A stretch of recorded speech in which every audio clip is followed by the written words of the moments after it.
Well, Fear the Walking Dead continues to impress with another shocking death as the show quickly moves toward its finale. Don't change the channel, don't touch that dial. We got it all on UHF. Take off your sneakers.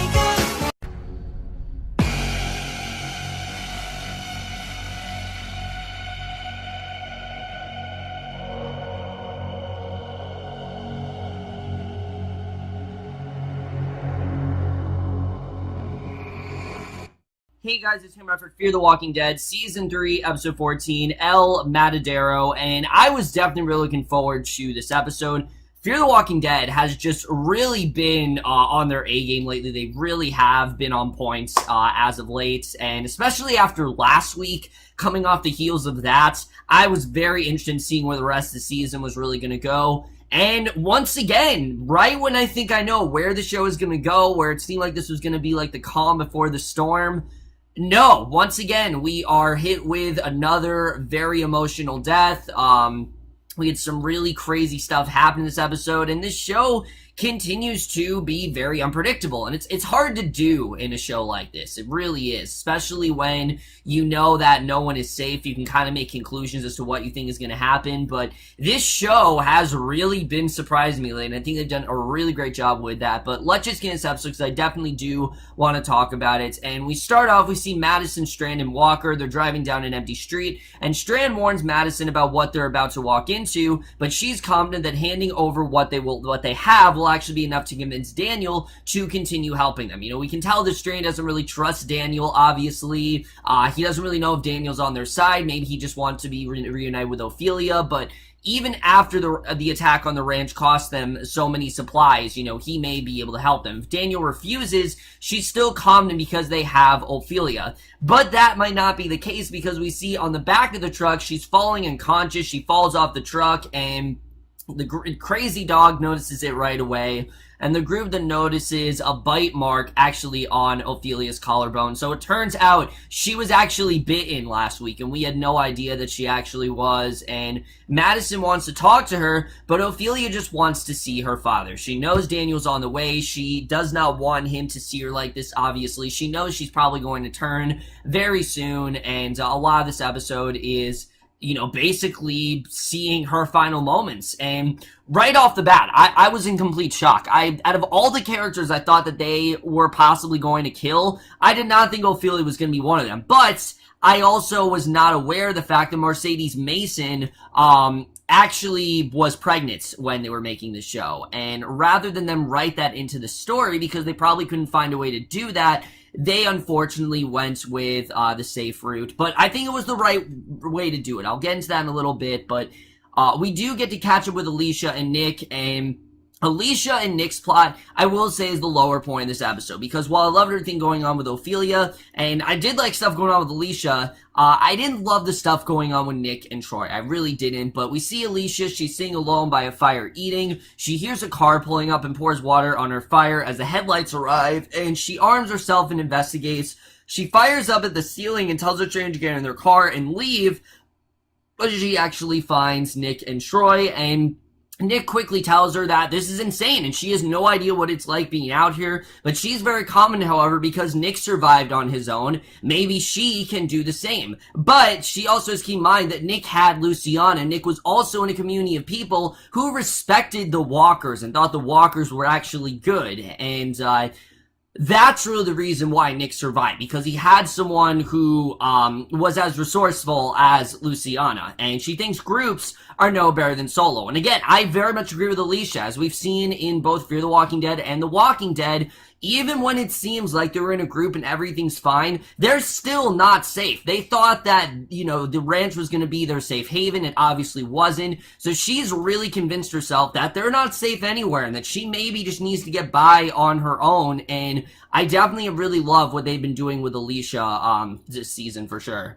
So she says that surviving is killing her. She claims that Nick is actually trying to atone, but she promises he doesn't owe anyone anything and deserves to carve what he can out of this life. And Madison's group then arrives at the bazaar. She insists that Ophelia play it cool and work her way in with everyone, and a man then checks Ophelia, who's struggling to stand and doesn't find the bite, so it seems like they're in the clear. But Strand and Madison then accept a lower trade rate, and everyone then heads inside, where Strand was being kept, and Walker then lays Ophelia down, tells Madison that she's burning up, and before heading out to find pain medicine for Ophelia, she hands Walker a knife to put Ophelia down if necessary, because she's well aware that Ophelia could turn at any minute, and in the event that she does, they want to put her down before Daniel arrives. And outside the room, Strand and Madison argue over handing over weapons just to try to get Ophelia to her father. And Strand points out that she can't expect charity from a butcher. It's just not going to happen. You know, he's not on their side. And you definitely do see, again, Strand really does not trust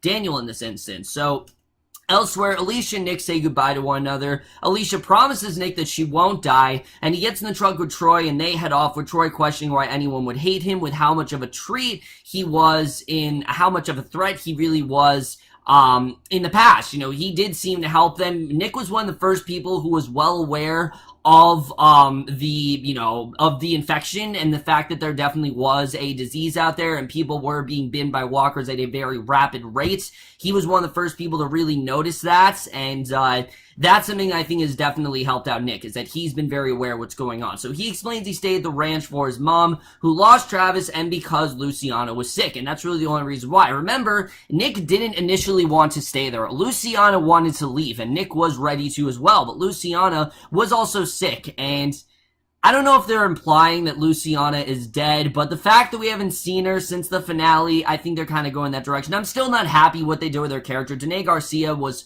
far too good to be, to leave the series in the way she did. But regardless, this has been a great season other than that, but I'm still not happy with what they did with Luciana. But Troy claims that he stayed at the ranch because he loves him, and they are alike, that they're more alike than they think, and I like seeing Troy get into Nick's head. I definitely did like seeing that, but where this ends up taking them, I just wasn't the hugest fan of, I have to say. But at the bazaar, Ophelia's fading. Madison gives her water and hopes to give Ophelia peace before dying, and she talks about how maybe Strand's right. Maybe Daniel is going to kill them all, and Walker begins talking about how he lost everyone yesterday at the ranch. He was raised on loss and thought he was actually good at it, that maybe that was something that he was meant to do. He was meant to kill. He was meant to, rise above it. And he said that Ophelia asked to see her father one last time, and that she's honoring her wish, and that's all she can do. Return her to her father so that he can bury his daughter. Put an end to this, even if it gets them all killed. And, he feels like this is the way to kind of bury the hatchet. This is the way to put an end to it. Obviously, they're moving away from her being a walker. Even if this could, because if she turns into Walker, she could bid all of them. They could all die. I mean, there's so many things going through their head right now, but they're just trying to think of the most rational solution, and I definitely did like seeing that. So Alycia then heads into the on-the-go burger. There's old food on the tables. The parking lot is empty. A man then sits dead, face down in food at one table, and quickly she puts her gun down. She uses objects to reach for a bucket on the ceiling. It's filled with this instant potato mix, and she walks back into the restaurant. She actually has to drop the mix to put down a walker, and she quickly notices a small group approaching from outside. So she rushes to the play area of the fast food spot, takes cover in the ball pit, and this was a really well done scene. I really did feel the intensity here. And I don't know what it is about Alycia Debnam-Carey, but she handles these scenes so well. Ever since we've had Alycia kind of be put in charge, I've just really taken note of how great Alycia Debnam-Carey is in these, more intense scenes of the show. So she watches the door, she's pulled under by a walker, which was dormant in the pit, and after a fight, she managed to put it down with her knife and turns her attention back to the incoming herd. She hides under the balls when she can't find her gun, and suddenly a woman with a pickaxe then bursts into the restaurant, starts putting down the walkers just one by one, and after laying waste to the walkers, she cuts off a finger to take a ring, removes a tooth from one walker before taking the potato mix and leaving in her blue station wagon. So this might be the person that actually might help Alycia. This might actually be the person that's there for Alycia. And this is really one of my smaller complaints steps. So this just felt very convenient. It felt like the only reason this woman was there is so Alycia could survive, which, Alycia I think can get by on her own, but I just wasn't the hugest fan of this woman. It took me a while to really warm up to her. She got better as it went on, but compared to what we got with that other woman last week, I can't think of her name right now, but what we got with her, this was really not much, and I really wasn't a fan, but she does get better as the episode goes on. So at the bazaar, Nick then reunites with Madison, who's struggling to stay awake beside Ophelia, and Nick tells Madison that Alycia actually knows where to find them, but Troy did come back with them, even though he's freaked out by all the Mexicans there, and Madison's glad to hear he came because she believes that they're actually safer in numbers, that the more that they have, the better off they'll be, and I would disagree. I think because there's such a big group, then there's more of a reason that they're probably all gonna die. I mean, we saw a mass, and I mean mass group die last week. I mean, that was a huge massacre at the Broke Jaw Ranch. So I don't know why Madison is thinking this. I don't know if it's because she wasn't at the Broke Jaw Ranch as much, but her mentality really doesn't make a lot of sense here. And she thinks Nick heads out for fresh air as he stays back to watch Ophelia. He finds painkillers beside her, decides to take one himself as he sits, and I'm like, oh no, he's gonna go on a bender again. And I really thought we were past this Nick. I really thought we were past the Nick that just overdoses on drugs, but it doesn't seem like that's the case here. It seems like he is starting to fall back into his old habits, and that pretty much is because of Troy. And if that's the direction we're going with this season, you know, and the rest of for the show, as long as Troy's on, I'm not really interested. I hope Troy gets killed off very soon, because if that's the direction we're going, I'm just not into it. I like what we've been getting with Nick this season, that, you know, yes, he has listened to Troy, but at the same time, he has his own ideals, and the fact that Troy seems to be kind of influencing him to go back into those old habits, I'm really not digging. But Alycia then journeys abandoned market area. She finds Walker's missing fingers. The other woman has actually been there. She comes upon the car, finds a potato mix, and the woman said that if she touches her shit, she will crack her open head open like a coconut. And this woman, again, like I said, was kind of annoying, honestly. But Alycia claims the potatoes actually belong to her, and the woman approaches and says they have a conflict of interest. And like I said, at first, it was really hard to take this woman seriously, but it was mainly because of how good Alycia Debnam-Carey is that she really sold the scene here. And Alycia asks why she has to make trouble when there isn't any, and she says that they can share them. She's hungry and tired, and she'd really prefer not to kill her. She wants to keep her alive. She wants this woman to actually be an ally for her, and I like seeing Alycia, again, be very, again, look at this in a very rational manner. She's not willing, she's not looking to kill. She's looking to actually, ally with this woman, and I definitely did like seeing that here. So basically, what we see after this is, basically after, this whole scene, we see at the bazaar, Troy's actually fed. He questions the food with the waitress. So at the bazaar, Nick then reunites with Madison, who's struggling to stay awake beside Ophelia, and Nick tells Madison that Alycia actually knows where to find them, but Troy did come back with them, even though he's freaked out by all the Mexicans there, and Madison's glad to hear he came because she believes that they're actually safer in numbers, that the more that they have, the better off they'll be, and I would disagree. I think because there's such a big group, then there's more of a reason that they're probably all gonna die. I mean, we saw a mass, and I mean mass group die last week. I mean, that was a huge massacre at the Broke Jaw Ranch. So I don't know why Madison is thinking this. I don't know if it's because she wasn't at the Broke Jaw Ranch as much, but her mentality really doesn't make a lot of sense here. And she thinks Nick heads out for fresh air as he stays back to watch Ophelia. He finds painkillers beside her, decides to take one himself as he sits, and I'm like, oh no, he's gonna go on a bender again. And I really thought we were past this Nick. I really thought we were past the Nick that just overdoses on drugs, but it doesn't seem like that's the case here. It seems like he is starting to fall back into his old habits, and that pretty much is because of Troy. And if that's the direction we're going with this season, and the rest of for the show, as long as Troy's on, I'm not really interested. I hope Troy gets killed off very soon, because if that's the direction we're going, I'm just not into it. I like what we've been getting with Nick this season, that,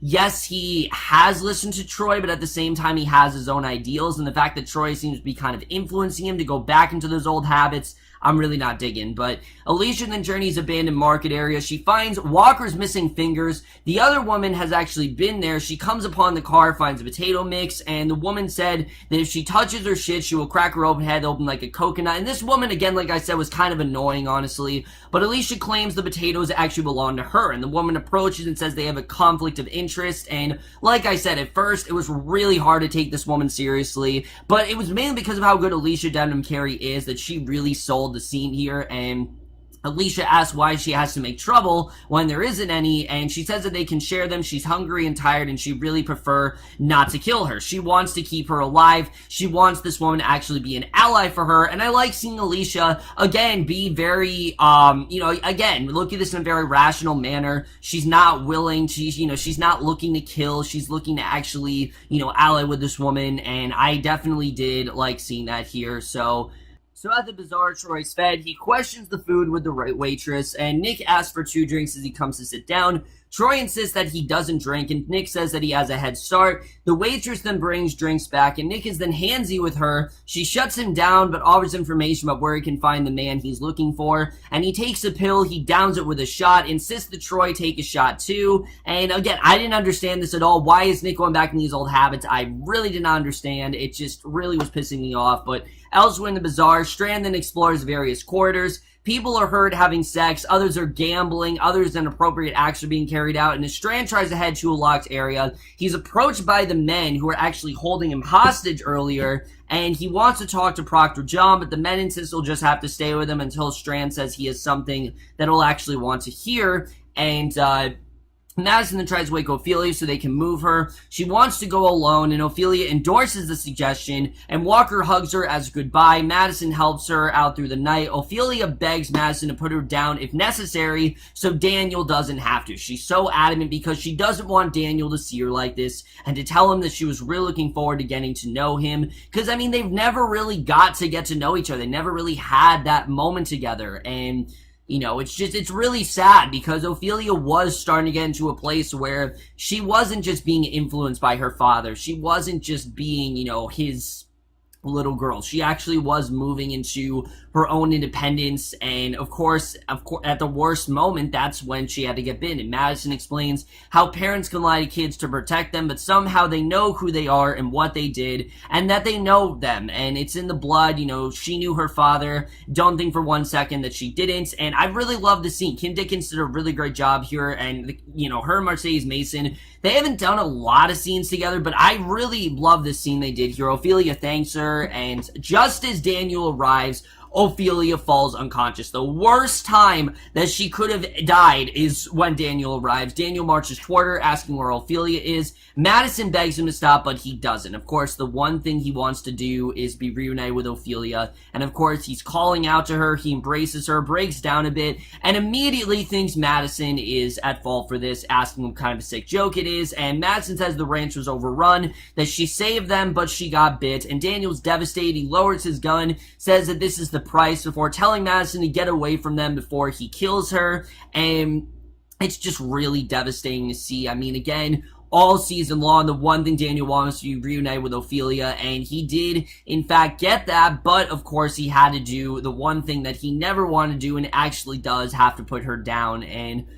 it's one of the most emotional scenes in the show, easily. It's very emotional to see. I thought it was a very well-done death. It was quick. It was definitely hard. It was definitely rough, but it felt very realistic. It felt like this is how it would have played out in real life. There really wasn't much else they could do. She pretty much was dying, and it was just only a matter of time before she was about to turn, and I thought this was a very well done scene. I thought they honestly handled this scene perfectly. It's sad to see Daniel get screwed over this way, but again, this is sort of, I guess, just kind of the price he has to pay for, how long he's been away from her, and it really was unfortunate here, and I understand why they get rid of Ophelia, I really do, but I definitely am gonna miss her. She was a fantastic character, who I don't really think got as much to do. This season she really did, but I think this was really the first season where she did have her time to shine, and it's gonna be really sad to lose her. I'm definitely gonna miss her on the show, but Nick is then tripping at the bazaar. He walks around with Troy. He approaches a group of strangers, asks for El Materdoro, and Troy then follows him when they get directions.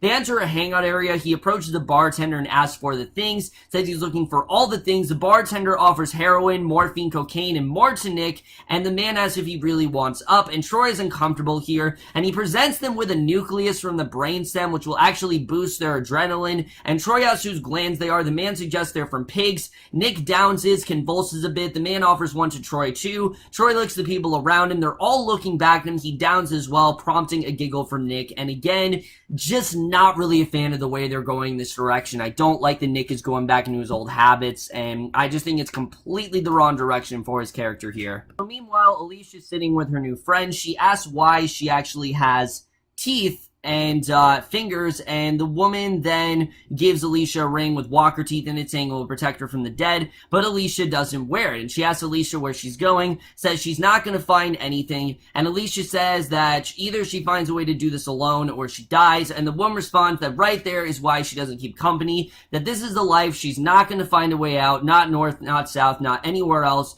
She grows accustomed to it, to the killing, and that's how she's going to get by. So this woman has definitely, this is when I really started to warm up to her. I wasn't the hugest fan of her, but this scene I really did start to warm up to her because you can really tell this woman has pretty much gone by on her own, and she wants to keep it that way. Anyone else to her is expendable. It's her survival that is paramount, and the same for Alycia. Her survival is paramount. This is a game of survival, and the quicker that Alycia learns that, the quicker she will be able to survive. And at the bazaar, Nick and Troy's drugs are in full effect. They climb the walls, they walk outside. Troy insists he's having a heart attack, but Nick insists he just walk with him. There's a herd of walkers coming, which scares Troy. Nick then smashes the walker with the door of a truck and wipes its blood on himself. Troy before rushing over to join the herd. Troy then meets him there where Nick says that he can't go back. He starts telling it to the walkers, but Troy hugs him and insisting that he be quiet. And the next day, Madison has returned to the bazaar. She finds the empty bag of painkillers. Daniel enters the room where Madison is. Daniel says that he's been walking all night with his daughter. He buried her with his hands. And Madison says that she saved Alicia's life and basically tells him all the things that Alicia's really done. She kind of catches him up on what Alicia's been up to. And she said that she never did know the man that brought her to the United States. She saw him once for a moment and it frightened her and tells her to get her things, that this is no place for her. And Madison wants to bring the others. Daniel nods in approval. Alycia then wakes up to the clothing store, grabs her rifle, checks the potato mix. She heads out to find her friend working on her car. The woman says she's had to do more killing because the teeth won't pull themselves. Alycia offers to help, and at the bazaar, Nick approaches Madison, who's heading back to the dam. Nick and Troy are going to stay behind, with Nick claiming it's good to have a connection here. Madison says that it's good for her, biting her tongue about his drug use, and, you know, she's trying to cover it up as best she can, which this was just dumb. I mean, honestly, we know that Madison has had concerns before. Why is she acting like there's not a problem here? Her son is addicted, and she needs to do something right now. So I don't know why she's ignoring it. You know, Madison, I haven't hated her character, but she really was pissing me off here in this scene. But she says that he needs to do what he needs to do, that, you know, he knows where to find them. And the group then heads the truck, splitting up from Nick and Troy. Why? I don't know. Nick is very erratic, and he's not in a good state right now. But Strand says he is always ready, looking back at the security guards, who he may or may not have worked some sort of deal with. And that is the way this episode ends. So, like I said, guys, while this wasn't my favorite episode of the season, the things that were great about this episode were fucking great, particularly Ophelia's death, because, as I said, did Ophelia need to die in the show? No. In fact, I do think they could have kept her on. She was becoming one of the best characters of this season. She had turned into a complete badass. She'd grown this independence for herself. She had this great plot line with Crazy Dog. I mean, everything was really looking up for her. But, just like The Walking Dead, when characters start to feel like they're in a good place, it is definitely a red flag, and definitely we see that here. We definitely do see what happened to Ophelia. But like I said, Mercedes Mason didn't really give them much of a choice, because it was either they write her pregnancy into the show and have it make sense, or they just kill her off, and they did take the easy way out, which I thought made the most sense. Writing her pregnancy in the show, I think, would have just overcomplicated things, and I don't really think they needed to go in that direction. And I think it was beautifully handled. The fact that Daniel showed up at the worst possible moment. Yes, it's very tragic, but that is the nature of the world. That is the sort of world they're inhabiting. I thought it made sense for them to play it out the way it did, and now I think Daniel and Madison, they kind of have this mutual understanding of each other. You know, Daniel now realizes how, you know, what Madison really wants to do. I think he's now going to trust her fully, and I definitely did like seeing that here. So I thought all that stuff was very strong. And Alicia's plot as well. As much as I did not like that woman in the beginning, which she really got on my nerves, towards the end, I really got what she was saying. That, hey, you know, this is survival of the fittest, and sometimes it's not about, you know, who you're allying with, it's about how you can survive. And the sooner you learn that this is you versus everyone else, then you will, be a lot more prepared for this and you will survive more. And I definitely did like seeing that here. I thought her scenes were definitely very strong. Really, Nick and Troy, they're my problem with this episode. And look, I've liked Nick throughout most of the season. I like the scene where he talked to Troy about him and Luciana.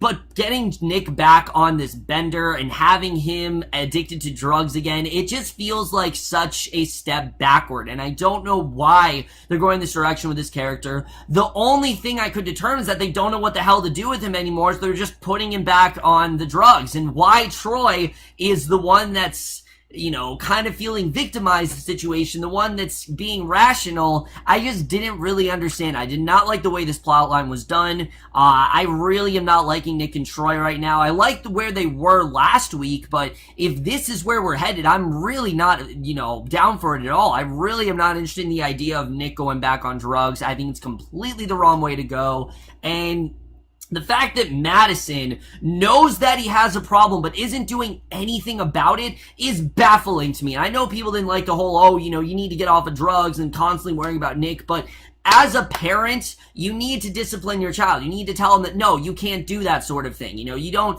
I don't care that you're worried you're going to hurt his feelings. Just straight up tell him you have a problem and you need to get help, because Nick is very well aware that he has a problem. Why the fuck he's going back on drugs, I don't know. It's so out of character. I don't know why they took him in this direction. It's just dumb. It really is, and I really did not understand why they went this direction with him. Other than that, guys, I really did enjoy this episode. We had a lot of great stuff going on here. It's really just the Nick and Troy storyline that I'm very worried about moving into this finale. But the finale in general, I'm definitely excited for. I don't really know where we're going to go now that Ophelia is dead. I mean, they really are cleaning house season. I suspect we're getting another death. I mean, we've had so many deaths this season. 4 major characters have died, guys. 4 major characters. That is insane. I've never seen that. Even in a Walking Dead season, I've never seen something like that. But yeah, 4 major characters have died. So I feel like maybe someone won't die, but knowing the show, it could very well be possible. We'll just have to see the way that plays out. Overall, guys, like I said, I did enjoy this episode. It's really just Nick and Troy's storyline that did kind of tarnish some of this episode for me. And I am going to give Fear the Walking Dead Season 3, Episode 14, El Materdoro overall a B+. So over, guys, from this episode of Fear the Walking Dead, the most guys saw this episode overall, loved your thoughts, and I can't believe next week is the finale. I honestly don't really want the finale to happen yet because I'm not really that excited for The Walking Dead right now. I guess it's just going to be a matter of time to see how that really does play out. But this show really is killing it right now. Besides the Nick and Troy storyline, the show is really killing it right now. And I really hope that this finale doesn't ruin that. But that's my review. Hope you enjoyed. See you guys in my next video. And I will see you guys for that. Okay, bye.